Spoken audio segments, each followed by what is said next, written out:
À tous, on se retrouve pour une nouvelle vidéo et c'est WWE Fan. Alors on va se retrouver pour les résultats de WWE SmackDown du 28 août 2020. Donc ça se déroule au Thunderdome en Orlando. Les commentateurs sont Michael Cole et Corey Graves. Le show s'ouvre sur une image en mémoire de Bullet Bob Armstrong. On voit ensuite une vidéo du match entre Braun Strowman et Le Fiend à SummerSlam avec le retour de Roman Reigns. Nous sommes dans les coulisses, un officiel, Adam Pearce, dit aux agents de sécurité de protéger tout le monde de Retribution, dont Vince McMahon. Pearce entre dans la pièce de McMahon et lui dit que tout est prêt. Vince McMahon dit qu'il a une mission pour Pearce. Il veut qu'il aille voir les catcheurs qui combattront pour le titre universel à Payback pour leur faire signer le contrat. Et il doit commencer par le Fiend en premier. Il y aura une Firefly Funhouse ce soir. Le nouveau champion intercontinental Jeff Hardy arrive sur le ring et prend un micro. Après ce qu'a fait AJ Styles à son genou la semaine dernière, il est fou de joie de pouvoir être debout aujourd'hui. La musique de Styles l'arrête et il arrive ensuite sur le ring. AJ Styles demande si c'est vrai. Hardy a l'air d'être fier de ce qu'il a fait la semaine dernière. Pas de ce qu'il a gagné, mais de ce qu'il a fait. Ce n'est pas une victoire de héros. Il est un menteur et un tricheur. Il peut accuser tout ce qu'il veut pour sa blessure au genou, mais Styles a déjà eu des blessures au genou et il n'est pas allé se plaindre et pleurer devant le médecin pour avoir une chose illégale à son genou. Styles ne l'a pas fait, mais Hardy si. Il avait un plan. Il savait ce qu'il allait faire avec cette chose illégale. Styles allait le battre quand il l'a placé dans son Styles Clash, jusqu'à ce qu'il le frappe au visage avec cette chose illégale. Ce même médecin n'a pas autorisé Styles à combattre ce soir et c'est la faute de Jeff Hardy. Ce dernier lui dit qu'il craint car il allait faire un Open Challenge ouvert à tout le monde, sauf Styles. AJ Styles le frappe puis Hardy le met au sol. AJ Styles est à la table des commentateurs pour le prochain match. Donc c'est un match pour le titre intercontinental, c'est un match simple. Jeff Hardy contre Shinsuke Nakamura. À la fin du match, Jeff Hardy fait un Twist of Fate suivi de sa Swanton Bomb sur Shinsuke Nakamura pour la victoire par tombée. Donc le gagnant est Jeff Hardy. Après le match, Jeff Hardy s'en va en boitant et AJ Styles monte sur le ring. La musique de Sami Zayn commence et il arrive sur la scène avec la ceinture du titre intercontinental, qu'il n'a jamais perdu. Il se tient face à Hardy en disant qu'il est le vrai champion. Les deux catcheurs lèvent leur ceinture, AJ Styles se tient devant la rampe et Zayn met un coup de pied à Hardy avant de partir. Dans les coulisses, Sami Zayn est content et Kayla Braxton l'arrête pour lui demander pourquoi il a attaqué Jeff Hardy.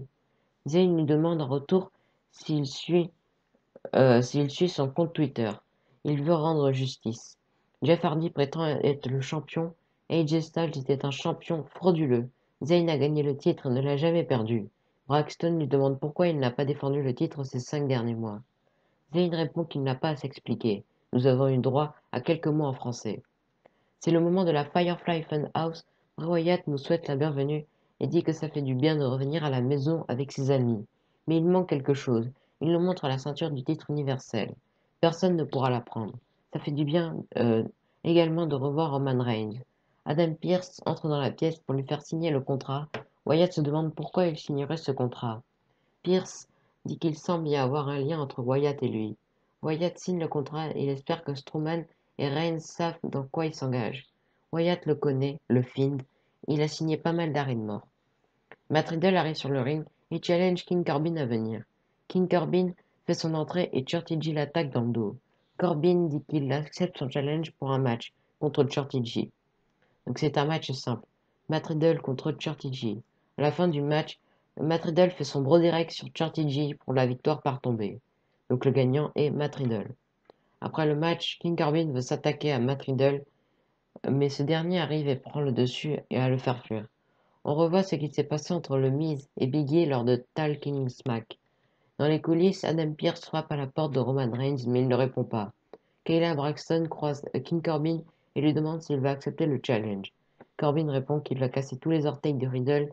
Il va prouver que Matt Riddle n'appartient pas à SmackDown. Sasha Banks et Bayley arrivent sur le ring. Bayley dit qu'elles vivent la semaine la plus compliquée de leur carrière.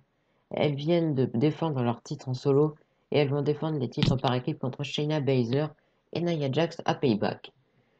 Mais elles sont les meilleures catcheuses du monde. En parlant de la défaite de Banks, Bayley dit que les meilleurs plans peuvent échouer. C'était de sa faute. Elle n'aurait jamais dû laisser Asuka la défier pour le titre. Elle aurait dû savoir que Banks ne peut pas défendre avec succès le titre féminin de Raw, mais elles vont s'intéresser à l'avenir. Elles sont plus fortes ensemble. Les titres les représentent et représentent leur amitié. Elles ne peuvent pas perdre. Sasha Banks dit qu'elles ne peuvent pas perdre et dit à Bayley de ne pas s'inquiéter pour le match contre Shayna Baszler et Nia Jax. Elle n'a peut-être pas de ceinture, mais elle sait ce qu'elle représente.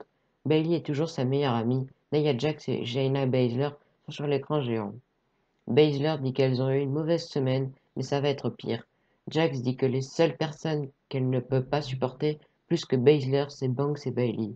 Baszler dit que Jax craint, mais si elle veut une chance de gagner ses titres, elle doit faire équipe avec Jax. Sasha Banks dit qu'à Payback, elle aura sa vengeance. Elle va sortir de l'arène avec les titres par équipe, elles ne pourront rien y faire. Dans les coulisses, Adam Pearce demande à Drew Gulak s'il a vu Roman Reigns. Gulak répond qu'il cherche Braun Strowman. Il prend une chaise et frappe une personne avec cette chaise. Cette personne ne ressent rien. Gulak donne la chaise à Pearce et s'en va. Strowman se retourne et voit Pearce avec la chaise, qui lui demande de signer le contrat. Strowman dit qu'il va signer ce contrat si Pearce peut le mettre contre Gulak maintenant. Dans les coulisses, Sami Zayn rejoint Cesaro et Shinsuke Nakamura et il est content de le retrouver, ce qui n'est pas le cas des champions par équipe. Nakamura dit que ça faisait plusieurs mois que Zayn n'est plus là, il ne les a même pas appelés. Zayn admet qu'il aurait dû plus communiquer, mais il est désolé. Cesaro dit qu'il y a beaucoup de choses qui ont changé quand Zayn n'était pas là. Zayn place la ceinture du titre intercontinental aux côtés de celle des titres par équipe. Cesaro dit qu'ils doivent avoir une conversation d'équipe, sans Zayn. Sami Zayn part. Donc c'est un match simple. Braun Strowman contre Drew Gulak. À la fin du match, Braun Strowman fait son running power slam sur Drew Gulak pour la victoire par tombée. Donc le gagnant est Braun Strowman. Après le match, Adam Pearce fait signer le contrat à Braun Strowman sur la scène. Dans les coulisses, la Lucha House Party discute et Kalisto part pour son match. Cesaro et Shinsuke Nakamura attaquent Lince Dorado et Gran Metalik dans le dos. Donc c'est un match simple. Kalisto contre Cesaro accompagné par Shinsuke Nakamura. À la fin du match, Shinsuke Nakamura tente d'intervenir, mais Lince Dorado et Gran Metalik l'attaquent. Cesaro profite du fait que Kalisto était perturbé pour lui faire un roll-up et gagner. Donc le gagnant est Cesaro. Après le match, les membres de la Lucha House Party s'engueulent et finissent par se faire des câlins. Dans les coulisses, Vince McMahon est rejoint par Adam Pearce qui lui dit qu'il manque seulement Roman Reigns. McMahon dit que 2 sur 3 c'est pas mal, mais pas ici.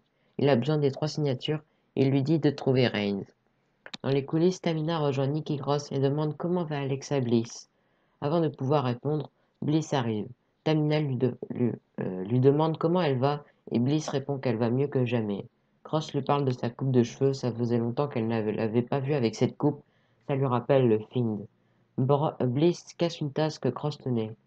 Dans les coulisses, Sheamus arrête le Miz et John Morrison et leur demande s'ils ont parlé de leur stratégie pour le match de ce soir. Morrison dit qu'ils ont besoin de garder Biggie à l'extérieur du ring. Morrison dit qu'ils doivent garder Tucker et Otis à l'extérieur du ring. Sheamus leur dit de suivre ses ordres.